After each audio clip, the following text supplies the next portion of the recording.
Hello children, I hope you all are good. So today we are going to discuss the other topic of SST, that is municipal system. In previous chapter we have read about the Panchayati Raj system. अब हम rural area से urban area में आते हैं और urban area में local level पे govern कौन करता है, that is the municipal system. So in this chapter basically we are going to understand what is the municipality, municipal corporation and their functions. So let's start the chapter with the needs of the urban area people. See, the needs of urban area peoples are very different from the rural area. We are having the lots of needs to develop ourselves. तो क्या होता है भाई, हमारी ज़रूरतों का ना शहर में बहुत ज़्यादा कहते हैं ना एंडलेस ज़रूरतें हैं. अब उन एंडलेस ज़रूरतों को पूरा करने के लिए लोकल लेवल पर बनाई गई लोकल सेल्फ गवर्नमेंट, जिसे हम म्युनिसिपल सिस्टम कहते हैं.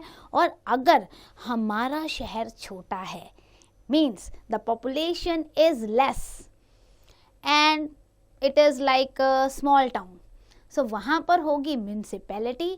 और अगर पॉपुलेशन है बहुत ज़्यादा, टाउन हमारा सिटी है, बड़ा है, बहुत ज़्यादा फैसिलिटीज़ चाहिए, तो वहाँ जो बनता है वो म्यूनसिपल कॉरपोरेशन बनता है. So extent of function of the system depends on the size of the town and cities and their population living there. तो इसी पे डिपेंड करते हैं इनके function. Some towns have some special needs. For example a town में be pilgrimage और tourist town. तो भैया वहाँ की नीड तो अलग है, वहाँ पे टूरिस्ट स्पॉट है, बहुत ज़्यादा टूरिस्ट आते हैं, तो वहाँ का डेवलपमेंट एक अलग तरीके से किया जाएगा. Similarly a town may be the one well known for something like metal work हो गया, स्पोर्ट्स सिटी कह सकते हो आप, स्पोर्ट्स गुड्स सबसे ज़्यादा वहाँ मिलते हैं, या एजुकेशनल हब हो गया. तो अकॉर्डिंग टू डैट हमें वहाँ पर काम करना पड़ेगा. So the need of different towns varies and that's why the municipal system is moulded to meet all the needs effectively. तो कहने का मतलब यह है, हमारी ज़रूरतों के अकॉर्डिंग म्युनिसिपल सिस्टम काम करता है. Salient feature of the Panchayati Raj system is resembling in the municipal system also. जैसे हमारा पंचायती राज रूरल लेवल पे काम करता था ना, सेम ऐसे ही अर्बन एरिया में हमारा म्युनिसिपल सिस्टम काम करता है. तो आपको ये पता होना चाहिए कि local self government at the urban area, that is known as municipality or municipal corporation. So this system means the municipal system has been introduced to allow people to participate in the governing through a democratic process to realize the needs and the aspiration of the people. क्योंकि local level पे तो बेटा local people ही बता सकते हैं कि क्या problem है और उसका क्या सॉल्यूशन है, इसलिए ये लोकल सेल्फ गवर्नमेंट की ज़रूरत पड़ी. Now, if you're going to compare the town or city with the village, one important difference you will certainly find that the density of population. Many people from the village migrate to the urban areas. Why? गांव छोड़ हम शहर क्यों भाग कर आते हैं? क्योंकि हमें लगता है कि हमें यहाँ पे बेटर लाइवलीहुड मिलेगा, हम अपना बेटर एजुकेशन सिस्टम यहाँ पे जो है अडॉप्ट कर सकते हैं, अपने आप को बेटर डेवलप कर सकते हैं. तो इसलिए लोग जो है बेटर अपॉर्चुनिटीज़ के लिए यहाँ माइग्रेट होते हैं. So urban areas have less than 1/3 of the total population of country, yet they are densely populated. बहुत ज़्यादा भीड़ है शहरों में, and that is more people live in the smaller area. भीड़ भड़क्का हो गया, बहुत ज़्यादा क्राउडेड हो गया, क्या समझ रहा है, छोटी सी एरिया में बहुत सारे लोग रह रहे हैं. गांव में क्या होता है, हमारे बड़े बड़े घर होते हैं, आंगन होता है. अभी शहर में इतनी पॉपुलेशन हो गई तो घर तो इतने बड़े नहीं बना सकते. क्या करते हैं हम, है ना, फ्लोर वाइज सिस्टम आ गया. बिल्डिंग्स जो आपकी बन रही हैं, जो आप रहते हो प्राइवेट बिल्डिंग्स में, उसमें फ्लोर वाइज आप रहना शुरू कर देते हो, क्योंकि स्मॉलर एरिया और ज़्यादा लोग हैं. So in view of a large population their needs are larger and larger and very different from the villages. Their needs are larger because they also meet the needs of the people voting it due to the many purpose. So such like medical treatment, education, trade, tourism, offices, etc. ये सारे जो हैं यहाँ पे develop करने ज़रूरी हो जाते हैं. As urban area may be the large or the small one can also. भाई शहर तो छोटे भी हो सकते हैं और बड़े भी हो सकते हैं. इट मे बी टाउन, जब मैंने बात की थी टाउन की, यानी कि आपके छोटे कस्बे जहाँ पॉपुलेशन कम है, एंड सिटी, शहर हो सकते हैं, और metropolitan cities. When I am talking about the metropolitan cities बेटा, इट मीन्स लाइक आपकी दिल्ली है ना, जिसमें मतलब मेगा सिटी, बहुत ज़्यादा फैसिलिटीज़ हैं, पूरा जैसे कैपिटल सिटीज़ होती हैं, लाइक आपका दिल्ली है, मुंबई है, कैलकाटा है, चेन्नई है। It may be a special area like a municipality, cantonment board, notified area, committee हैं, टाउन एरिया है, बहुत सारी कमेटीज इसमें होती हैं। So municipality is the prominent feature of the urban local self government, और depending on its size, nature, extent of civic function, तो हम इसको कैसे डिवाइड करते हैं, नगर पंचायत, नगर पालिका एंड नगर निगम, इस तरीके से हम इसे डिवाइड करते हैं। ये 3 पार्ट हमने बनाए अर्बन एरिया में। Now the Zila Parishad was constituted at the sum of the block Samiti ना, प्रीवियस चैप्टर में हमने पढ़ा था, और ब्लॉक समिति was form the number of gram panchayat. Same ऐसे in the urban area local self government, nagar panchayat, Nagar palika and nagar nigam represent the unit one of the related to the other. For example, nagar panchayat function for a small town, और फिर वो कुछ नगर पंचायत को मिलाकर हम नगर पालिका बना देते हैं, फिर उन नगर पालिका के ऊपर आ जाता है हमारा नगर निगम। तो इस तरीके से ये भी आपके अर्बन एरिया के म्यूनिसिपल सिस्टम के एपेक्स सिस्टम है। The constitution and function and source of income for 3 bodies are very common with the difference of extent. सबका कॉमन ही रहता है, थोड़ा थोड़ा जो फंड है ऊपर नीचे हो सकता है। इसलिए हम इनकी सारी चीज़ों को कलेक्टिवली ही पढ़ेंगे। But before that we discuss the note, the Chennai municipal corporation. अगर आप इसको देखते हो ना, ये सबसे ओल्डेस्ट कॉरपोरेशन है इंडिया का, which was formed during the rule of East India Company in 1688. सोचो, अंग्रेज बना के गए थे ये चेन्नई का म्यूनिसिपल कॉरपोरेशन, इतना पुराना है। अब बात करते हैं म्यूनिसिपैलिटी की। Municipality is constituted of ward members which is also known as सभासद और काउंसलर। इलेक्शन होते हैं ना, तो हम कहते हैं ना वार्ड काउंसलर हैं ये हमारे, who are elected by the citizen of the respective ward. मतलब उस वार्ड में जो लोग रहते हैं, वहाँ से जो कैंडिडेट खड़ा होगा उसी वार्ड के लोग जो है उसे वोट डालेंगे। It is like the legislature of the town, much like the Vidhan Sabha in the state.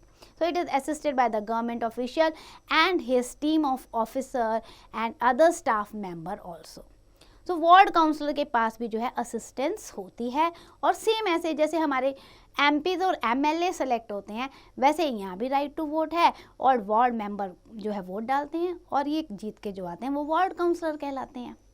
Now voters की अगर हम बात करें, same criteria, 18 years and above, name should be registered in the electoral roll. तो इस बात का हमेशा ध्यान रखो, जब भी 18 साल के हो पहले अपना नाम रजिस्टर करा के आना, then only you can cast the vote. Wards की बात करते हैं, town and city we have divided into the many constituent unit that is known as ward. जैसे हमने गांव का नहीं हमने बताया था कि वार्ड बनाए, हमने छोटे छोटे टुकड़े किए हैं। टुकड़े का मतलब ये नहीं कि मैंने काट दिया, नहीं, मतलब हमने डिफाइन कर दिया टेरिटोरियल एरिया, कि जैसे द्वारका सेक्टर 1 हो गया, sector 2, sector 3, sector 4 Palam, Delhi के मैं कुछ एरिया बता रही हूँ, ऐसे ही आप लोगों की कुछ एरिया होती है। सो सेम ऐसे वार्ड को भी हमने जो है डिवाइड कर रखा है। Now moving to the ward members. The ward members, which is also known as the sabhasad or the ward councillor, are elected by the voters of their ward. A ward member should have attained, उसकी minimum age कितनी होनी चाहिए, 25 years. A ward member is elected for the term for 5 years. And in addition to elected member, there are some nominated members also who are expert in their own field, like city planning. The MLAs and MPs of the areas are its ex officio members. यानी कि ward member तो भाई contest कर ही रहा है election, but sometime nominated members भी होते हैं। रिजर्वेशन ऑफ सीट्स की बात करें तो यहाँ पे भी रिजर्वेशन है SC, ST, OBC कास्ट के लिए, और यहाँ भी अर्बन एरिया में भी 1/3 seats has been given to और reserve for the women. Now functions की बात करते हैं. Function of municipality can be divided under the these major heading. सबसे पहले पब्लिक हाइजीन का ध्यान रखती है. पब्लिकली क्लीनलीनेस होनी चाहिए सिटी में. Collection, disposal of the waste, cleaning of the drainage system, spray of medicine from preventing the diseases etcetera. आप देखते हो ना, जब डेंगू आने लगता है तो स्प्रे स्टार्ट कर देते हैं या मलेरिया आने लग जाता है. सो पब्लिक हाइजीन का ध्यान रखती है ये. देन पब्लिक हेल्थ का भी ध्यान रखना इनका काम है. That's why they establish the dispensary और hospital and appointment of doctors and other staff also and provide some programme where they can improve the public health. For example आपका pulse polio programme चला था, vaccination for the dog bites चला था, measles की vaccination etcetera. Then आपका आता है water, digging of wells. देखो वाटर सप्लाई तो बहुत ज़्यादा एसेंशियल फंक्शन है हर लेवल पे. सो वेल को डिगिंग करना, पॉन्ड्स कैनाल्स बनाना, construction of overhead tanks and laying water pipes so that the regular water supply should go to the public houses. तो ये भी उसका काम है. After that providing the education facilities when we are talking, opening and running the primary school, appointment of the teachers and other staffs also. And more over when we are talking about the school we need the other things also like furniture है, infrastructures है. So that also public libraries है, reading rooms है, museums, zoos etcetera, they are under this. Now next function is public conveniences. Public convenience की बात करें तो construction of the public convenience such as park sites हो गए, vehicles हो गए, पब्लिक टॉयलेट्स हो गए, urinals, market, fairs etcetera. Then roads and street light, ये भी एक फंक्शन है इसका. जो स्ट्रीट लाइट है मैं तो नहीं जाऊंगी ना बनवाने, तो ये भी लोकल लेवल पे इन्हीं का काम है. Then pavement, provision of the street light and maintaining them also, this is the function of municipal system. After that, to maintain the record, municipality maintain different types of records such as birth, death certificate, industries, shop, etc. Moreover, it also issues different types of the certificate also. Then miscellaneous function means mixture of the function, many other function. In addition to the all these function, municipality has to perform other function like running a firefighting department, electricity department, tree plantation, tree drive कराते हैं. These functions vary from town to town. Now what are the sources of income of municipality. So यहाँ पे भी दो chief sources हैं municipality के. एक, they can levy the tax on the different things and they can get the grant from the state government. When they are going to levying the tax, that is on the transportation of goods, property, business, profession, water supply etc. हम लोग देते हैं ना, पानी का bill आता है, बिजली का बिल आता है, तो that is a kind of tax. It can rent out its property also. अपनी ज़मीन को वो किसी को किराए पे दे सकते हैं, लीज पे दे सकते हैं, उसके फेवर में वो जो है पैसे ले लेते हैं. तो ये भी सोर्स ऑफ इनकम है. Apart from that state government इन्हें देती है. It can also apply for a loan from the state finance commission. मतलब लोन भी ये ले सकते हैं for the different projects. Municipality function under the overall supervision of, कौन सुपरवाइज कर रहा है इन्हें? District administration. और district administration headed by the district officer, जिसे हम क्या कहते हैं? डिस्ट्रिक्ट मैजिस्ट्रेट और district commissioner.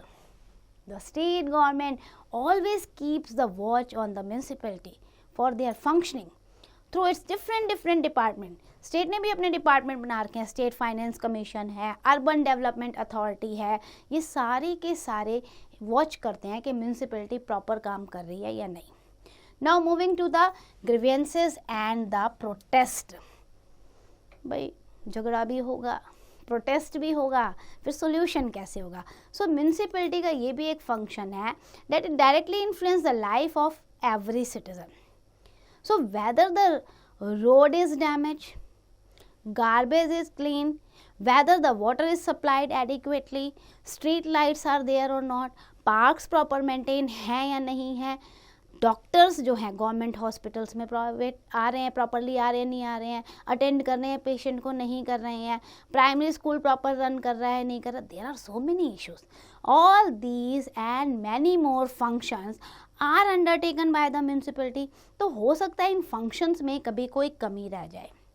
So these are instances when a municipality fails to do these function or fails to do them properly.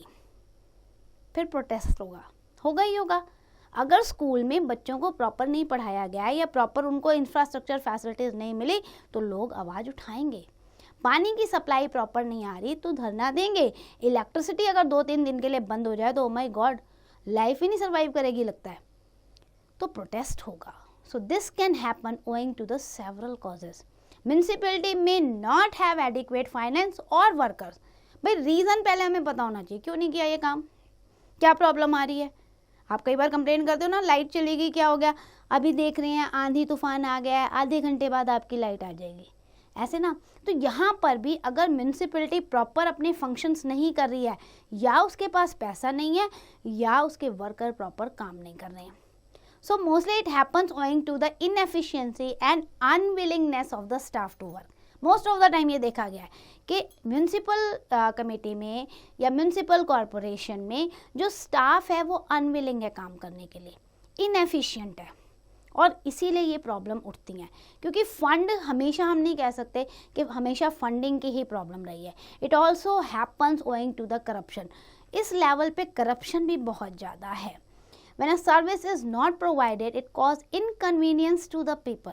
बहुत problem हो जाती है लाइफ में, सिचुएशन वर्स हो जाती है, पीपल स्टार्टेड टू प्रोटेस्ट. और फिर क्या होता है, हम पार्टिसिपेट करने लग जाते हैं गवर्नमेंट मैकेनिज्म में वाइल प्रोटेस्टिंग. अब प्रोटेस्ट कैसे होते हैं, we can write a petition and get it sign by many people. आप PIL डाल सकते हो बेटा, है ना, और आपने ऑफिसर्स के खिलाफ कंप्लेन लिखी, बहुत सारे लोगों ने साइन किया. Then the people can go together to concerned municipality officer and meet the officer कि सर देखिए ये काम है और ये नहीं हो रहा है, आप लोग उनसे मिल सकते हो और बता सकते हो कि हमारी एरिया में ये काम नहीं हो रहा है. After that they can hold a peaceful protest and shout slogan. Peaceful protection भी आप कर सकते हो ना, प्रोटेस्ट, और स्लोगन तो रेज करने में हम बहुत माहिर हैं. हाय हाय, कोई भी स्लोगन हम रेज कर देते हैं.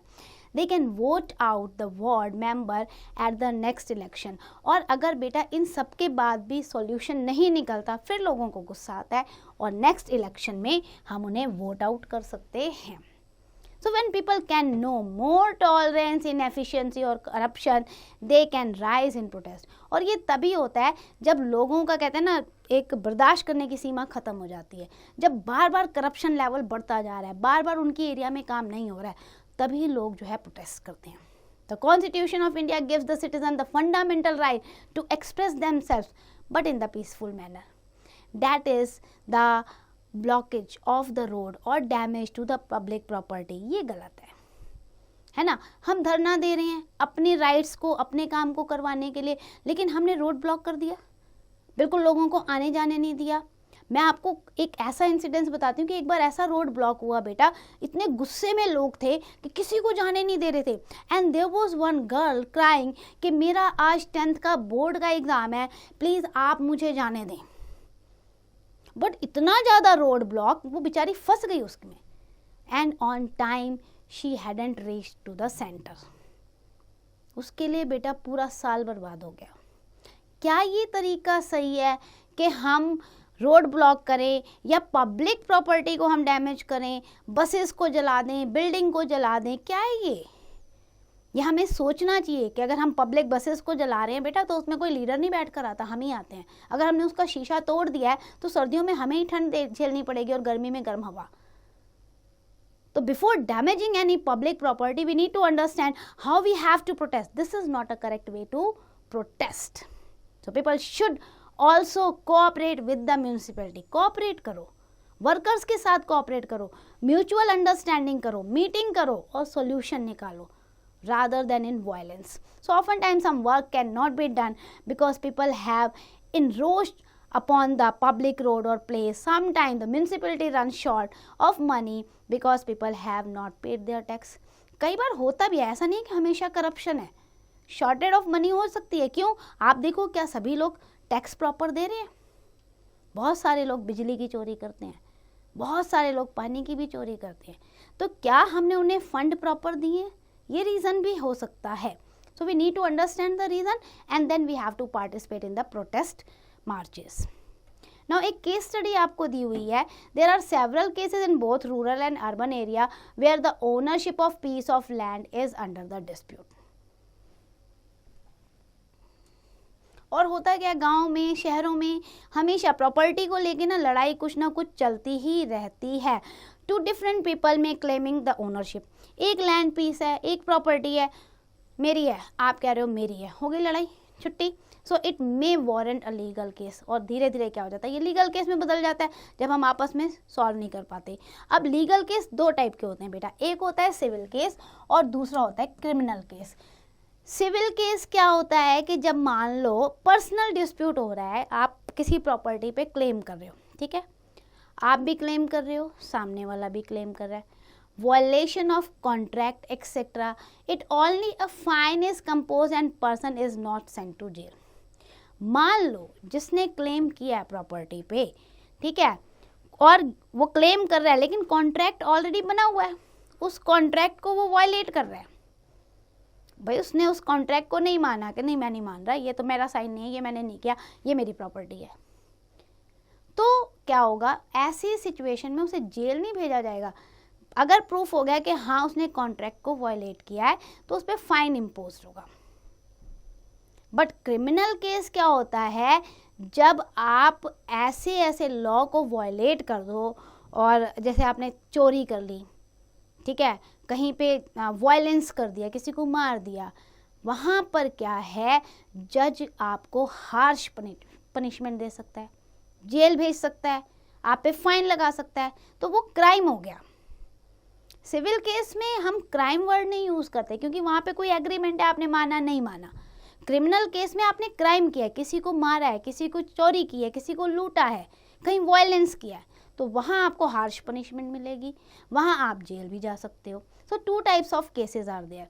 If the land dispute is a civil matter, क्योंकि लैंड केस को हम सिविल मैटर में डाल देते हैं, मान लो, क्योंकि हम क्लेम कर रहे हैं, टू डिफरेंट पीपल जो हैं वो क्लेम कर रहे हैं मेरी प्रॉपर्टी मेरी प्रॉपर्टी। द जज will take the advice of patwari, क्योंकि देखो मैं भी कह रही हूँ मेरी प्रॉपर्टी, आप भी कह रहे हो मेरी प्रॉपर्टी, अब हमें क्या चाहिए, एविडेंसेस। तो जज क्या करेगा, ऐसे मैटर में पटवारी को बुलाएगा। पटवारी क्या होते हैं, वो गवर्नमेंट के ही सर्वेंट होते हैं और उनका काम होता है पूरा रिकॉर्ड रखना, पूरी हर चीज़ का, एग्रीमेंट का, ये लैंड किसने ली, ये लैंड किसके पास गई, किसने सेल की, किसने परचेज की, फिर उसको रीसेल किसने किया, एवरी रिकॉर्ड। सो पटवारी जो है वो सारी इन्फॉर्मेशन दे देता है और बता देता है who is the actual owner, क्योंकि जो उसके पास तो रजिस्टर्ड होगा। आप कोई भी चीज़ बिना पटवारी के रिकॉर्ड में दिए लैंड को खरीद नहीं सकते ना बेच सकते हो, अगर कर रहे हो फिर आप इलीगल हो, फिर आपके पास प्रूफ नहीं है। तो पटवारी बता देगा who is the actual owner, और इस हिसाब से जो है ये सिविल लॉ के अंडर आएगा और लैंड डिस्प्यूट सॉल्व हो जाएगा। अब देखो, if the land dispute is a criminal matter, तो आप ये भी पूछ सकते हो ना कि मैम ये सिविल मैटर होता है या क्रिमिनल मैटर भी होता है। कई बार क्रिमिनल मैटर में भी पहुंच जाता है। क्रिमिनल मैटर में कब पहुंचेगा, जब आपकी लैंड है, सामने वाले को भी पता है, लेकिन वो फोर्सिबली ऑक्यूपाइड कर रहा है, ऑक्यूपाई कर लिया उसने, नहीं मेरी है चलो जाओ यहाँ से, वायलेंस कर रहा है, कोई क्राइम कर रहा है, तब दोनों पार्टी के बीच में जब वायलेंस हो जाए और फोर्सिबली दूसरा कर रहा है तो क्या होगा, पहली पार्टी जो है जिसकी असली में ज़मीन है वो एफआईआर क्लेम कर सकती है। फर्स्ट इन्फॉर्मेशन रिपोर्ट होती है ना, पुलिस में जाके आप एफआईआर लॉन्च करो, फिर ये क्रिमिनल केस बन जाएगा। क्रिमिनल केस कितना फाइल होगा और जज decide a criminal case as per the criminal law that is IPC, criminal procedure code लगाएगा वो सारे के सारे और उसके अकॉर्डिंग केस को सॉल्व करेगा, क्योंकि यहाँ पे फोर्सिबली हो रहा है और वायलेंट हो रहा है। ठीक है, now moving to the new inheritance law. New inheritance law ये इंडिया में सबसे ज़्यादा है। Property can be movable and immovable. Immovable property includes land, building, while the kind of property falls under the movable, that is gold, money, vehicle, etc. है ना। देखो घर तो मूव नहीं हो सकता, बिल्डिंग मूव नहीं हो सकती, लैंड भी मूव नहीं हो सकता, इसलिए इमूवेबल। लेकिन गोल्ड की ज्वेलरी, मनी और व्हीकल, गाड़ी वाड़ी सब मूव हो सकती है, तो मूवेबल हो गई प्रॉपर्टी ये। अब all kinds of property can pass from one person to another. another person to another, by sale, by gift और by inheritance. या तो आपने बेच दी, या आपने किसी को गिफ्ट कर दी, या मम्मी ने अपनी बेटी को दे दी, बेटी ने उसकी बेटी को दे दी, पापा ने अपने बेटे को दे दिया, उसके बेटे को दे दिया. इनहेरिटेंस इसे कहते हैं. A person can sell or gift his property or its part to a person or an institution. ये डिपेंड करता है पर्सन पे, भाई वो क्या कर रहा है, वो सामान को बेच रहा है या गिफ्ट में दे रहा है या इनहेरिटेंस दे रहा है, that is their choice. Property can also be transferred by the inheritance, that is property devolves on somebody after a death. यही होता है ना. दादाजी की प्रॉपर्टी उनके मतलब बेटे पे गई तो पापा के पास आ गई, पापा के बाद उनके बेटे में, उनके बेटे में, उनके बेटे में, ऐसे पास ऑन होती जा रही है generation to generation property.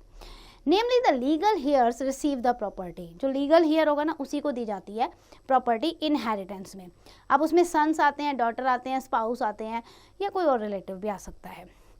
In case of owners death, मान लो जिसके नाम पे प्रॉपर्टी है उसकी डेथ हो गई, तो now his property is inherited by his और हर स्पाउस.